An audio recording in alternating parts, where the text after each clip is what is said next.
ಎಲ್ಲರಿಗೂ ನಮಸ್ಕಾರ. Learn with Chetan YouTube ಚಾನಲ್ಗೆ ನಿಮ್ಮೆಲ್ಲರಿಗೂ ಆಧಾರದ ಸುಸ್ವಾಗತ. ಇಂದಿನ ದಿನ ನಾವು 10ನೇ ತರಗತಿಯ ಗಣಿತ ವಿಷಯದ 2025-26 SSLC ಮಾದರಿ ಪ್ರಶ್ನೆ ಪತ್ರಿಕೆ 4ರ ಮಾದರಿ ಉತ್ತರಗಳನ್ನು ನೋಡ್ತಾ ಹೋಗೋಣ. ನಾಳೆಯ ಪರೀಕ್ಷೆಗೆ ಸುಲಭವಾಗಿ ನಿಮಗೆ ಸಹಾಯವಾಗಲಿ ಅನ್ನೋ ಒಂದು ಕಾರಣಕ್ಕೆ ಈ ಒಂದು ವಿಡಿಯೋವನ್ನು ನಾವು ಮಾಡ್ತಾ ಇದ್ದೇವೆ. ಈ ಪ್ರಶ್ನೆಗಳನ್ನು ಒಂದು ಬಾರಿ ನೋಡ್ಕೊಂಡು ಹೋಗಿ ಅಂತ ಹೇಳ್ತಾ ಟೈಮ್ ವೇಸ್ಟ್ ಮಾಡದೆ ಬನ್ನಿ ವಿಡಿಯೋವನ್ನು ಸ್ಟಾರ್ಟ್ ಮಾಡೋಣ. ಸೊ ಮೊದಲಿಗೆ ಬಹು ಆಯ್ಕೆ ಪ್ರಶ್ನೆಗಳು. P of X equals to x² - 3 ಈ ಬಹುಪದೋಕ್ತಿಯ ಶೂನ್ಯತೆಗಳು ಯಾವುವು ಅಂತ ಕೇಳ್ತಾನೆ. ಆನ್ಸರ್ ಆಪ್ಷನ್ ಬಿ √3, -√3 ಅನ್ನೋದು ಸರಿಯಾದ ಉತ್ತರ ಆಗ್ತದೆ. ಎರಡನೇ ಪ್ರಶ್ನೆ a1x + b1y + c1 = 0, a2x + b2y + c2 = 0 ಈ ರೇಖಾತ್ಮಕ ಸಮೀಕರಣಗಳ ಜೋಡಿಯಲ್ಲಿ a1/a2 = b1/b2 is not equal to c1/c2 ಆದರೆ ಈ ಸಮೀಕರಣಗಳು ಪ್ರತಿನಿಧಿಸುವ ರೇಖೆಗಳು ಅಂತ ಕೇಳಿದಾನೆ. ಸೊ ಇವು ಸಮಾಂತರ ರೇಖೆಗಳು ಆಗಿರ್ತವೆ. ಆಪ್ಷನ್ ಸಿ ಸಮಾಂತರ ರೇಖೆಗಳು ಸರಿಯಾದ ಉತ್ತರ ಆಗ್ತದೆ. ನೆಕ್ಸ್ಟು ಇವುಗಳಲ್ಲಿ ವರ್ಗ ಸಮೀಕರಣ ಯಾವುದು ಅಂತ ಕೇಳ್ತಾನೆ. ಆಪ್ಷನ್ ಬಿ x × x + 1 = 0 ಇದು ಒಂದು ವರ್ಗ ಸಮೀಕರಣ ಆಗಿರ್ತದೆ. ನಾಲ್ಕನೇ ಪ್ರಶ್ನೆ ಪಿ ಮತ್ತು ಕ್ಯೂಗಳು ಸಹ ಅವಿಭಾಜ್ಯಗಳಾದರೆ p² ಮತ್ತು q² ಮ ಸಹ ಅವು ಅಂತ ಕೇಳಿದಾನೆ. p² ಮತ್ತು q² ಮ ಸಹ 1 ಆಗಿರ್ತದೆ. ಐದನೇ ಪ್ರಶ್ನೆ ABCD ಒಂದು ಸಮಾಂತರ ಚತುರ್ಭುಜ. ಪಿ ಯು ಬಿ ಸಿಯ ಮೇಲಿನ ಒಂದು ಬಿಂದು ಡಿ ಪಿ ಮತ್ತು ಎ ಬಿಗಳನ್ನು ಒಂದು ಬಿಂದುವಿನಲ್ಲಿ ಸಂಧಿಸುವಂತೆ ವೃದ್ಧಿಸಿದರೆ ಕೆಳಗಿನವುಗಳಲ್ಲಿ ಸರಿಯಾದ ಸಂಬಂಧವು ಅಂತ ಕೇಳ್ತಾನೆ. Answer option A dp/pl = ab/bl ಸರಿಯಾದ ಉತ್ತರ ಆಗ್ತದೆ.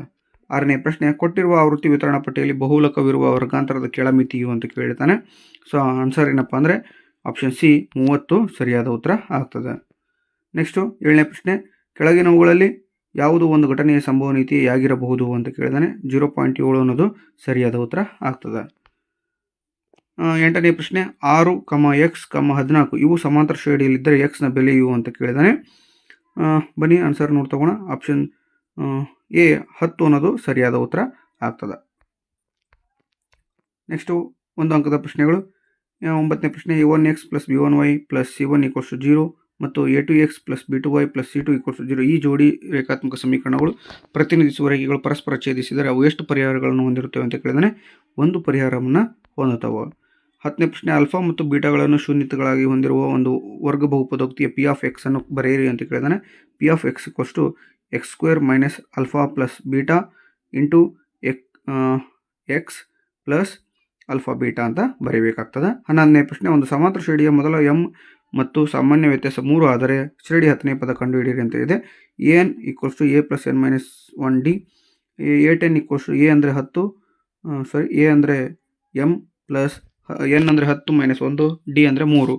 ಸೊ 10 - 1 ಅಂದರೆ 9, 9 × 3 ಅಂದರೆ 27, m + 27 a10 = m + 27 ಸರಿಯಾದ ಉತ್ತರ ಆಗ್ತದೆ. ಇನ್ನು ನೆಕ್ಸ್ಟ್ 12ನೇ ಪ್ರಶ್ನೆ ಮೂಲ ಬಿಂದುವಿನಿಂದ -3, 4 ಬಿಂದುವಿಗೆ ಇರುವ ದೂರವನ್ನು ಕಂಡುಹಿಡಿಯಿರಿ ಅಂತಿದೆ. ಸೊ ಮೂಲ ಬಿಂದು ಸೂತ್ರ ಗೊತ್ತಿದೆ ನಮಗೆ. d = x² + y² √(x² + y² ಅಂತ ಬರೀಬೇಕಾಗ್ತದೆ. ಸೊ ವ್ಯಾಲ್ಯೂವನ್ನು ಪುಟ್ ಆನ್ ಮಾಡಿದಾಗ ನಮಗೆ √25ರ ವ್ಯಾಲ್ಯೂ d = 5 ಮಾನಗಳು ಸಿಗ್ತದೆ ನಮಗೆ. ಇನ್ನು 13ನೇ ಪ್ರಶ್ನೆ tan a × cot a - cos a (sec a) ಅಂತ ಇದೆ. ಬೆಲೆ ಎಷ್ಟು ಅಂತ ಕೇಳಿದಾನೆ. ಸೊ ಆನ್ಸರ್ 0 ಅನ್ನೋದು ಸರಿಯಾದ ಉತ್ತರ ಆಗ್ತದೆ. ನೆಕ್ಸ್ಟು 14ನೇ ಪ್ರಶ್ನೆ ಅಂಚಿನ ಉದ್ದ 6 ಸೆಂಟಿಮೀಟರ್ ಇರುವ ಘನಫಲವನ್ನು ಕಂಡುಹಿಡಿಯಿರಿ ಅಂತ ಇದೆ. ವರ್ಗಘನದ ಘನಫಲ a³ ಅಂತ ಬರ್ತದೆ ಫಾರ್ಮುಲಾ. ಸೊ 6³ ಅಂದರೆ 6 × 6 × 6 ಸೊ 216 cm³ ಅಂತ ಬರಿಬೇಕಾಗ್ತದೆ. ನೆಕ್ಸ್ಟು 15ನೇ ಪ್ರಶ್ನೆ 6 ಮೀಟರ್ ಎತ್ತರದ ನೇರವಾದ ಕಂಬವು ನೆಲದ ಮೇಲೆ 4 ಮೀಟರ್ ಉದ್ದದ ನೆರಳನ್ನು ಉಂಟು ಮಾಡಿದೆ.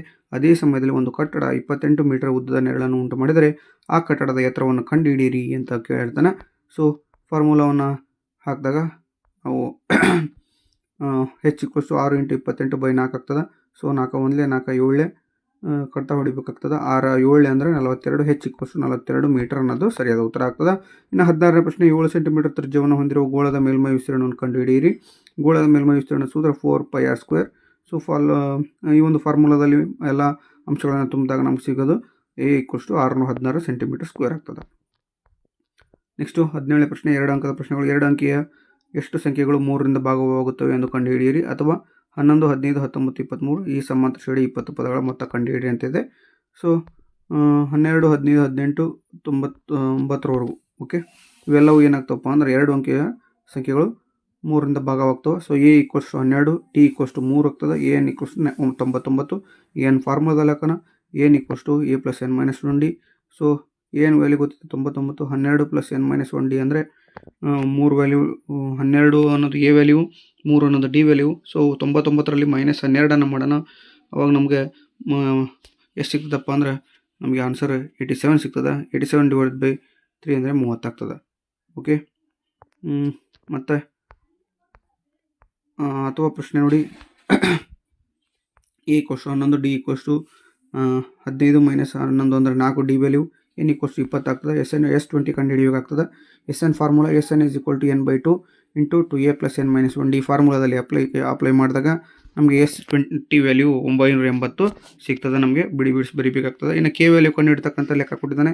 ಕೆನ ಯಾವ ಬೆಲೆಗೆ kx² + rx + 1 = 0 ಸಮೀಕರಣದ ಮೂಲಗಳು ಸಮನಾಗಿರ್ತವೆ ಅಂತ ಕೇಳಿದಾನೆ.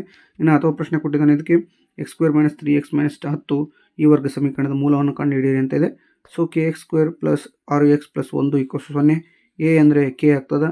B equals to 6, C equal to 1, b² - 4ac = 0 ಫಾರ್ಮುಲಾದಲ್ಲಿ ಹಾಕಿದಾಗ ನಮಗೆ ವ್ಯಾಲ್ಯೂ ಸಿಗ್ತದೆ. ಏನಪ್ಪ ಅಂದರೆ 36 - 4a = 0 ಆಗ್ತದೆ. ಇಲ್ಲಿ ನಮಗೆ ಕೆ ವ್ಯಾಲ್ಯೂ ಬೇಕಾಗಿರೋದ್ರಿಂದ 4k = 36 ಅಂತ ತಗೋತೀವಿ. K equals to 36 divided by 4 ಅಂತ ತೆಗೆದುಕೊಂಡು 4 1 4 9 ಆಗ್ತದೆ. ಕೆ = 9 ವ್ಯಾಲ್ಯೂ ಸಿಗ್ತದೆ. ಇನ್ನು x² - 3x - 10 ವರ್ಗ ಸಮೀಕರಣವನ್ನು ಬೆಲೆ ಕಂಡುಹಿಡಿಯಿರಿ ಅಂತ ಕೇಳಿದ್ದಾನೆ.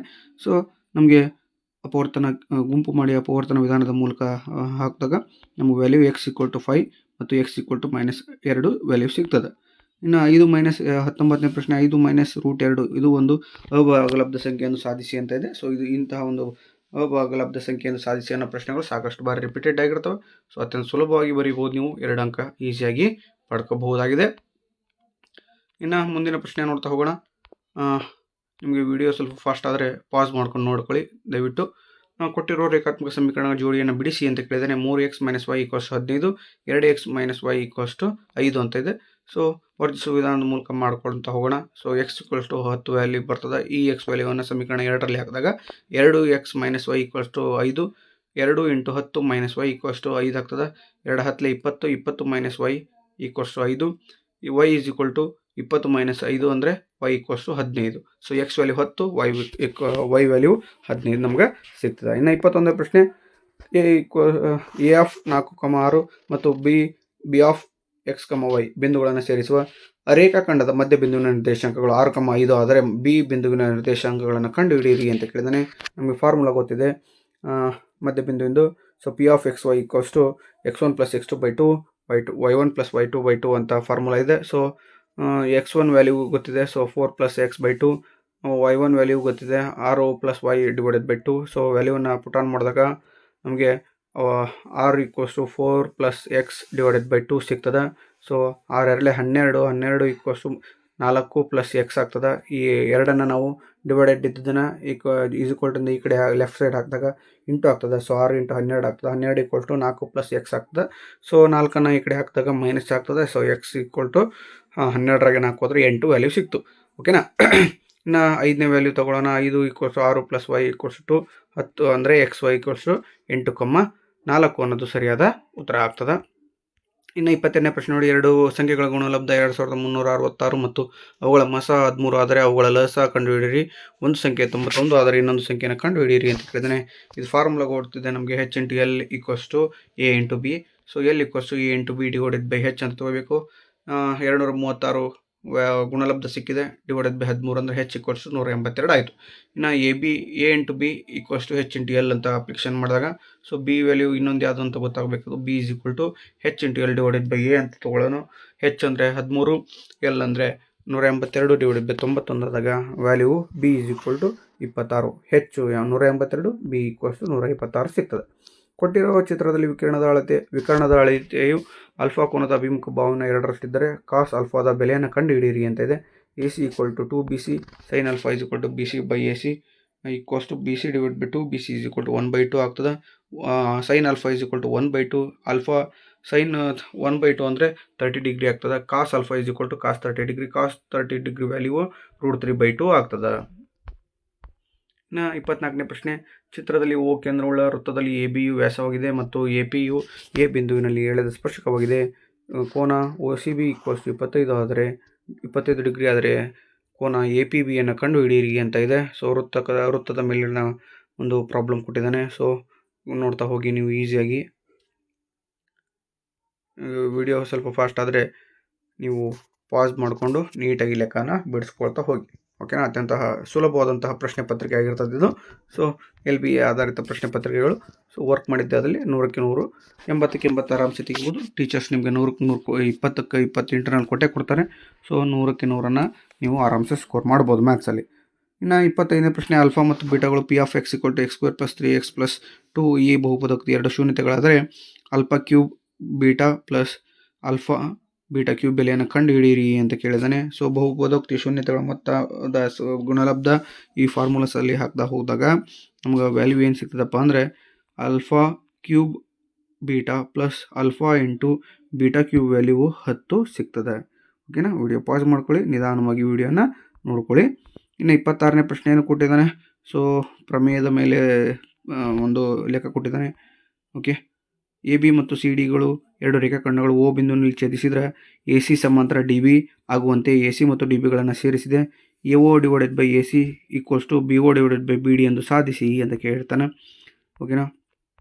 ಸೊ ಈ ಚಿತ್ರದಲ್ಲಿ ಈ ರೀತಿಯಾದಂಥ ನೀವು ಶೃಂಗಾಭಿಮುಖ ಕೋನಗಳು ಕೋನ ನಿರ್ಧಾರಕತೆಯ ಗುಣದಂತೆ ಏನು ಮಾಡಬೇಕಾಗ್ತದೆ, ನೀವು ಒಂದು ಪ್ರಮೇಯವನ್ನು ಬಿಡಿಸ್ಕೋಬೇಕಾಗ್ತದೆ. ಇನ್ನು ನೆಕ್ಸ್ಟು, ವೃತ್ತದ ಮೇಲಿನ ಯಾವುದೇ ಬಿಂದುವಿನಲ್ಲಿ ಎಳೆದ ಸ್ಪರ್ಶಕವು ಸ್ಪರ್ಶ ಬಿಂದುವಿನಲ್ಲಿ ಎಳೆದ ತ್ರಿಜ್ಯಕ್ಕೆ ಲಂಬವಾಗಿರುತ್ತದೆ ಎಂದು ಸಾಧಿಸಿ ಅಂತ ಇದೆ. ಸೊ ಅತ್ಯಂತ ಇಂಪಾರ್ಟೆಂಟ್ ಪ್ರಶ್ನೆ ಆಗಿರ್ತದೆ ಇದು. 3 ಅಂಕದ ವೃತ್ತದ ಮೇಲಿನ ಪ್ರಮೇಯಗಳು 2 ಅದಾವೆ. ಸೊ 2ರಲ್ಲಿ ಯಾವ್ದಾರು ಒಂದು 3 ಅಂಕದ ಬಂದೇ ಬರ್ತದೆ. ಇನ್ನೊಂದು 4 ಅಂಕದ ಪೈಥಾಗೋರಸ್ ಬರ್ತದೆ, ಇಲ್ಲ ಥೇಲ್ಸ್ನ ಪ್ರಮೇಯ ಬರ್ತದೆ. ಓಕೆನಾ? ಇನ್ನು ಈ ಒಂದು ಪ್ರಮೇಯವನ್ನು ಪ್ರಾಕ್ಟೀಸ್ ಮಾಡಿರ್ತೀರಿ ನೀವು. ಸೊ 3 ಅಂಕಗಳನ್ನು ಸುಲಭವಾಗಿ ಗಳಿಸ್ತೀರಿ ನಾಳೆ ಎಕ್ಸಾಮ್ನಲ್ಲಿ ಅಂತ ಹೇಳ್ತಾ, ಇನ್ನು 28ನೇ ಪ್ರಶ್ನೆ, ಟ್ರಿಗ್ನೋಮೆಟ್ರಿ ಮೇಲೆ ಇರ್ತಕ್ಕಂಥದ್ದು. ಟ್ರಿಗ್ನೋಮೆಟ್ರಿ ಅಂದರೆ ತ್ರಿಕೋನಮಿತಿ ಅಂದರೆ ನೀವು ಎಷ್ಟೇ ಒಂದು ಪ್ರಶ್ನೆಗಳನ್ನು ಹೊಸದಾಗಿ ಪ್ರಯತ್ನ ಮಾಡಿದರೂ ಕೂಡ ಎಕ್ಸಾಮಲ್ಲಿ ಹೊಸದಾದಂತಹ ಲೆಕ್ಕಗಳೇ ಬರ್ತವೆ. ಆದರೂ ಕೂಡ ಪ್ರಯತ್ನ ಮಾಡಿ, ನಿಮಗೆ ಯಶಸ್ಸು ಸಿಗ್ತದೆ ಅಂತ ಹೇಳ್ತಾ, sin a plus cosec a whole square plus cos a plus sec a whole square equals to 7 plus tan square a plus cot square a ಎಂದು ಸಾಧಿಸಿ ಅಂತ ಕೇಳ್ತಾನೆ. ಅಥವಾ ಪ್ರಶ್ನೆಯನ್ನು ಕೊಟ್ಟಿದ್ದಾನೆ, tan 60 divide by cot 60 plus secant 60 divide by 2 sin 90 degree minus 1 divided by cos square 45 ಅಂತ ಇದೆ. So ಇದನ್ನು ಸಂಕ್ಷಿಪ್ತವಾಗಿ ಬಿಡಿಸ್ತಾ ಹೋದಾಗ ನಮ್ಗೆ ಆನ್ಸರ್ ಏನು ಸಿಗ್ತದಪ್ಪ ಅಂದರೆ 7 plus tan square a plus cot square a ಅನ್ನೋದು ಸಿಗ್ತದೆ. ಓಕೆ, ಇದು RHS ಆಗ್ತದೆ. LHS ಈಕ್ವಲ್ ಟು RHS ಆಗ್ತದೆ. ಇನ್ನು ನೆಕ್ಸ್ಟು ಅಥವಾ ಪ್ರಶ್ನೆ ನೋಡಿ, tan 60 ವ್ಯಾಲ್ಯೂ √3 ಆಗ್ತದೆ, cot 60 ವ್ಯಾಲ್ಯೂ 1/√3 ಆಗ್ತದೆ, ಪ್ಲಸ್ secant 60 ಡಿಗ್ರಿ ವ್ಯಾಲ್ಯೂ 2 ಆಗ್ತದೆ, 2 sin 90 ಡಿಗ್ರಿ ವ್ಯಾಲ್ಯೂ 2 × 1 ಆಗ್ತದೆ, minus 1 divided by cos square 45 degree ಅಂದರೆ 1/2 ಹೋಲ್ ಸ್ಕ್ವೇರ್ ಆಗ್ತದೆ. ಸೊ ಇದನ್ನು ಮೌಲ್ಯೀಕರಿಸಿ ಸಿಂಪ್ಲಿಫಿಕೇಶನ್ ಮಾಡಿದಾಗ ನಮಗೆ ಆನ್ಸರು 2 ಸಿಗ್ತದೆ. ಓಕೆನಾ? ಇನ್ನು 29ನೇ ಪ್ರಶ್ನೆ, 2, -2 ಮತ್ತು -7, 4 ಬಿಂದುಗಳನ್ನು ಸೇರಿಸುವ ರೇಖಾಖಂಡದ ತ್ರೈಭಾಜಿಕ ಬಿಂದುಗಳ ನಿರ್ದೇಶಾಂಕಗಳನ್ನು ಕಂಡುಹಿಡಿಯಿರಿ ಅಂತ ಕೇಳಿದಾನೆ. ಇನ್ನೊಂದು ಅಥವಾ ಪ್ರಶ್ನೆ ಕೊಟ್ಟಿದ್ದಾನೆ, a = 1, a of 1, 5, b 2, 4, c 9, -3 ಈ ಬಿಂದುಗಳು ಸರಳ ರೇಖಾಗತವಾಗಿವೆ ಎಂದು ದೂರದ ಸೂತ್ರದ ಸಹಾಯದಿಂದ ಸಾಧಿಸಿ ಅಂತ ಕೇಳಿದಾನೆ. ಸೊ ಫಾರ್ಮುಲಾದಲ್ಲಿ ಅಪ್ಲೈ ಮಾಡಿದಾಗ P of xy = m1x2 plus m2x1 divided by m1 plus m2, m1y2 plus m2y1 divided by m1 plus m2 ಈ ಫಾರ್ಮುಲಾದಲ್ಲಿ ಅಪ್ಲೈ ಮಾಡಿದಾಗ ನಮ್ಗೆ P of x, y -1, 0 ಸಿಗ್ತದೆ. ನಮಗೆ 3 ಅಂಕ ಈಸಿಯಾಗಿ ಪಡಿಬೋದು ನೀವು. ಇನ್ನು ಎರಡನೇ ಪ್ರಶ್ನೆ ನೋಡಿ, ಎರಡನೇ ಪ್ರಶ್ನೆ, ಎ ಬಿ ನಡುವಿನ ದೂರವನ್ನು ಕಂಡುಹಿಡಬೇಕು. √(x2 - x1 whole square plus y2 - y1 whole square ಫಾರ್ಮುಲಾದಲ್ಲಿ ಅಪ್ಲೈ ಮಾಡಿದಾಗ ಎ ಬಿ ವ್ಯಾಲ್ಯೂ ಸಿಗ್ತದೆ. ಎ ಬಿ ತದನಂತರ ಬಿ ಸಿ ವ್ಯಾಲ್ಯೂ ತೊಗೋಬೇಕಾಗ್ತದೆ. ನಾವು ಬಿ ಸಿ ವ್ಯಾಲ್ಯೂ ಅದೇ ಫಾರ್ಮುಲಾ ಹಾಕಬೇಕು, x2 - x1 whole square plus y2 - y1 whole square so A C ಮತ್ತು A ಬಿಗಳ ನಡುವಿನ ದೂರ ಅಂತ ಕಂಡುಹಿಡಿದಾಗ ಎ ಸಿ ವ್ಯಾಲ್ಯೂ 64 ಪ್ಲಸ್ 64 8 √2 ಸಿಗ್ತದೆ. ಸೊ 2√2 ಪ್ಲಸ್ 7 √2 ಈಕ್ವಲ್ಸ್ 8 √2 ಬಿಂದುಗಳು ಸರಳ ರೇಖಾಗತವಾಗಿವೆ ಅನ್ನೋದು ನಮಗೆ ಸಿಗ್ತದೆ. ಓಕೆನಾ? ನೆಕ್ಸ್ಟ್ 30ನೇ ಪ್ರಶ್ನೆ, ಲೋಹದ ತಂತಿಯ ಅಂಚುಗಳ ನಡುವೆ ಬಟ್ಟೆಯನ್ನು ಇಟ್ಟು ತಯಾರಿಸಲಾದ ಕೈ ಬೀಸಣಿಗೆಯು ಚಿತ್ರದಲ್ಲಿ ತೋರಿಸಿದಂತೆ ವೃತ್ತ ತ್ರಿಜ್ಯಾಂತರ ಖಂಡದ ಆಕಾರದಲ್ಲಿದ್ದು ಅದರ ತ್ರಿಜ್ಯವು 21 ಸೆಂಟಿಮೀಟರ್ ಮತ್ತು ಕೋನ 120 ಡಿಗ್ರಿ ಆಗಿದೆ. ಬೀಸಣಿಗೆಗೆ ಉಪಯೋಗಿಸಿದ ಬಟ್ಟೆಯ ವಿಸ್ತೀರ್ಣ ಮತ್ತು ತಂತಿಯ ಉದ್ದವನ್ನು ಕಂಡುಹಿಡಿಯಿರಿ ಅಂತ ಇದೆ. ಇನ್ನು ಅಥವಾ ಪ್ರಶ್ನೆ, ಚಿತ್ರದಲ್ಲಿ ಓ ವೃತ್ತ ಕೇಂದ್ರವಾಗಿದೆ. ತ್ರಿಜ್ಯಾಂತರ ಕಂಡ AOBಯ ವಿಸ್ತೀರ್ಣ ವೃತ್ತದ ವಿಸ್ತೀರ್ಣ = 1:5 ಮತ್ತು ವೃತ್ತದ ತ್ರಿಜ್ಯ 7 ಸೆಂಟಿಮೀಟರ್ ಆಗಿದ್ದರೆ AB ಕಂಸದ ಉದ್ದವನ್ನು ಕಂಡುಹಿಡಿಯಿರಿ ಅಂತ ಇದೆ. ಉಪಯೋಗಿಸಿದ ಬಟ್ಟೆಯ ವಿಸ್ತೀರ್ಣ θ/360 × πr². ಸೊ ಥೀಟಾ ವ್ಯಾಲ್ಯೂ 120/360 × π ಅಂದರೆ 22/7, r² ಅಂದರೆ 21 × 71, 7 1 7 3 ವ್ಯಾಲ್ಯೂ ಸಿಕ್ತು ನಮಗೆ. ಸೊ 22 × 21 ಮಲ್ಟಿಪ್ಲಿಕೇಶನ್ ಮಾಡಿದಾಗ ಬೀಸಣಿಗೆಗೆ ಬೇಕಾದ ಬಟ್ಟೆಯ ವಿಸ್ತೀರ್ಣ 462 ಸೆಂಟಿಮೀಟರ್² ಆಯಿತು. ಇನ್ನು ಬೀಸಣಿಗೆ ಬೇಕಾದ ಲೋಹದ ತಂತಿಯ ಉದ್ದ ಅಂತ ಕೇಳಿದಾನೆ. ತ್ರಿಜ್ಯಾಂತರ ಖಂಡದ ಕಂಸದ ಉದ್ದ ಪ್ಲಸ್ 2 ತ್ರಿಜ್ಯ ಅಂತ ಕನ್ಸಿಡರ್ ಮಾಡಿದಾಗ ಸೊ ನಮಗೆ ಬೀಸಣಿಗೆ ಬೇಕಾದ ಲೋಹದ ತಂತಿ ಉದ್ದ 86 ಸೆಂಟಿಮೀಟರ್ ಈಸಿಯಾಗಿ ಸಿಗ್ತದೆ. ಇನ್ನು 60 ಅಥವಾ ಪ್ರಶ್ನೆ ಕೊಟ್ಟಿದ್ದಾನೆ. ವೃತ್ತಖಂಡದ ವಿಸ್ತೀರ್ಣ ಎಷ್ಟಪ್ಪ ಅಂದರೆ 1:5 ಕೊಟ್ಟಿದ್ದಾನೆ. ಸೊ ಫಾರ್ಮುಲಾದಲ್ಲಿ ಹಾಕಬೇಕಾಗ್ತದೆ. ಸೊ θ = 360 ಡಿಗ್ರಿ / 5, 5 1 5 72 ಆಗ್ತದೆ. ಸೊ θ = 72 ಡಿಗ್ರಿ ಸಿಕ್ತು. ವೃತ್ತ ಕಂಸದ ಉದ್ದ θ / 360 × 2πr. θ ವ್ಯಾಲ್ಯೂ 72 ಇದೆ. /360, 2 × π ಅಂದರೆ 22/7, r ವ್ಯಾಲ್ಯೂ 7 ಇದೆ. 7 7 ಗೆಟ್ ಕ್ಯಾನ್ಸಲ್ ಆಗಿ 22 ಅಂದರೆ 44. ನೆಕ್ಸ್ಟು 1/5 × 44 ಆಗ್ತದೆ. 44 / 5 ಸೆಂಟಿಮೀಟರ್ ನಮಗೆ ಸಿಗ್ತದೆ. ಇನ್ನು 31ನೇದು, ಕುಂದಿಲ್ಲದ 3 ನಾಣ್ಯಗಳನ್ನು ಏಕಕಾಲದಲ್ಲಿ ಚಿಮ್ಮಿದಾಗ ಕನಿಷ್ಠ 2 ಶಿರಗಳನ್ನು ಪಡೆಯುವ ಅಂತ ಕೇಳಿದಾನೆ. ಗರಿಷ್ಠ 2 ಪುಚ್ಚಗಳನ್ನು ಪಡೆಯುವ ಸಂಭವನೀಯತೆಯನ್ನು ಕಂಡುಹಿಡಿಯಿರಿ ಅಂತ ಕೇಳ್ತಾನೆ. ಸೊ ನೀವು ಇದನ್ನು ಅತ್ಯಂತ ಸುಲಭವಾದಂಥ ಪ್ರಶ್ನೆ. 3 ಕಾಯಿನ್ಗಳನ್ನು ಚಿಮ್ಮಿದಾಗ ನಮಗೆ ಪ್ರೆಸೆಂಟ್ 8 ಫಲಿತಗಳು ಸಿಗ್ತವೆ. ಅದ್ರಾಗ 2 ಹೆಚ್ಚು, 2 ಹೆಡ್, 2 ಟೇಲ್ ಕ್ವಶನ್ ಕೇಳಿದಾನೆ. ನೀವು ನೀಟಾಗಿ ಬರೀಬಹುದಾಗ್ತದೆ. ಇನ್ನು 32ನೇ ಪ್ರಶ್ನೆ, ಖಗೋಳಯಾನಿಯ ಬಾಹ್ಯಾಕಾಶ ನಡಿಗೆಯ ಅವಧಿಯು B ಖಗೋಳಯಾನಿಯ ಬಾಹ್ಯಾಕಾಶ ನಡಿಗೆಗಿಂತ ಅವಧಿಗಿಂತ 6 ಗಂಟೆ ಹೆಚ್ಚಾಗಿದೆ. ಅವರಿಬ್ಬರು ಇನ್ನೂ 4 ಗಂಟೆಗಳ ಕಾಲ ಹೆಚ್ಚು ಬಾಹ್ಯಾಕಾಶ ನಡಿಗೆಯನ್ನು ಕೈಗೊಂಡರೆ ಅವರ ಬಾಹ್ಯಾಕಾಶ ನಡಿಗೆಯ ಅವಧಿಗಳ ಗುಣಲಬ್ಧ 728 ಗಂಟೆಗಳಾಗುತ್ತೆ. ಹಾಗಾದರೆ A ಮತ್ತು B ಖಗೋಳಯಾನಿಗಳ ಬಾಹ್ಯಾಕಾಶ ನಡಿಗೆಯ ಅವಧಿಗಳನ್ನು ಕಂಡುಹಿಡಿಯಿರಿ ಅಂತ ಕೇಳ್ತಾನೆ. B ಖಗೋಳಯಾನಿಯ ಬಾಹ್ಯಾಕಾಶ ನಡಿಗೆಯ ಅವಧಿ x ಗಂಟೆ ಆಗಿರಲಿ. A ಖಗೋಳಯಾನಿಯ ಬಾಹ್ಯಾಕಾಶ ನಡಿಗೆಯ ಅವಧಿ x+6 ಗಂಟೆಗಳಾಗಿರಲಿ. 4 ಗಂಟೆಯನ್ನು ಹೆಚ್ಚಿಗೆ ನಡೆದರೆ B ಖಗೋಳಯಾನಿಯ ಬಾಹ್ಯಾಕಾಶ ನಡಿಗೆಯ ಅವಧಿ x+4 ಗಂಟೆ. A ಖಗೋಳಯಾನಿಯ ಬಾಹ್ಯಾಕಾಶ ನಡಿಗೆಯ ಅವಧಿಯು x+6 + 4 = x+10 ಗಂಟೆ ಆಗಿರಲಿ. A ಖಗೋಳಯಾನಿಯ ಬಾಹ್ಯಾಕಾಶ ನಡಿಗೆಯ ಅವಧಿ ಇಂಟು B ಖಗೋಳಯಾನಿಯ ಬಾಹ್ಯಾಕಾಶ ನಡಿಗೆಯ ಅವಧಿ 720 ಗಂಟೆ ಆಗ್ತದೆ. x+4 × x+10 = 720. x² + 4x 10x + 4x + 40 = 720. ಇದನ್ನು ಸಿಂಪ್ಲಿಫಿಕೇಶನ್ ಮಾಡಿದಾಗ ನಮಗೆ x² + 14x - 680 = 0 ಸಿಕ್ತು. ಈ 14x - 680 ನಾನು ಏನು ಮಾಡ್ತೀನಿ, ಗುಂಪು ಮಾಡ್ಕೊಂತ ಹೊಡಿತೀನಿ. ಓಕೆನಾ. ಅಪವರ್ತನ ಕ್ರಿಯೆಯ ಮೂಲಕ ತೆಗೆದುಕೊಂಡಾಗ x² + 34x - 20x - 680 ಅಂತ ಆಗ್ತದೆ. ಸೊ ಇಲ್ಲಿ ಏನಾಗ್ತದಪ್ಪ ಅಂದರೆ ಇದನ್ನು x² ಇಲ್ಲಿ ಕಾಮನ್ ತೆಗಿತಾನೆ. x × x+34 - 20 ಕಾಮನ್ ತೆಗಿತೀನಿ. x+34 ಆಗ್ತದೆ. x+34 × x - 20 ವ್ಯಾಲ್ಯೂ ಸಿಗ್ತದೆ. So x value -34, x value 20 ಸಿಗ್ತದೆ. B ಖಗೋಳಯಾನಿಯ ನಡಿಗೆಯ ಅವಧಿ x = 20 ಅವರು. ಇನ್ನು A ಖಗೋಳಯಾನಿಯ ಬಾಹ್ಯಾಕಾಶ ನಡಿಗೆಯ ಅವಧಿ x+6 20 + 6 26 ಗಂಟೆಗಳಾಗ್ತದೆ. ಓಕೆನಾ. ಇನ್ನು ಆವೃತ್ತಿ ವಿತರಣಾ ಪಟ್ಟಿಗೆ ಸರಾಸರಿ ಕಂಡುಹಿಡಿಯೋದಿದೆ. ಸೊ ಅತ್ಯಂತ ಸುಲಭವಾದಂಥ ಲೆಕ್ಕ. ಸೊ 480 FI/XI / FI ಅಂತ ಇದೆ ಫಾರ್ಮುಲಾ. ಸೊ 480 / 15 ಅಂದರೆ 32 ವ್ಯಾಲ್ಯೂ ಸರಾಸರಿ ಸಿಗ್ತದೆ ನಮಗೆ. ಅತ್ಯಂತ ಸುಲಭವಾದಂಥ ಪ್ರಶ್ನೆ.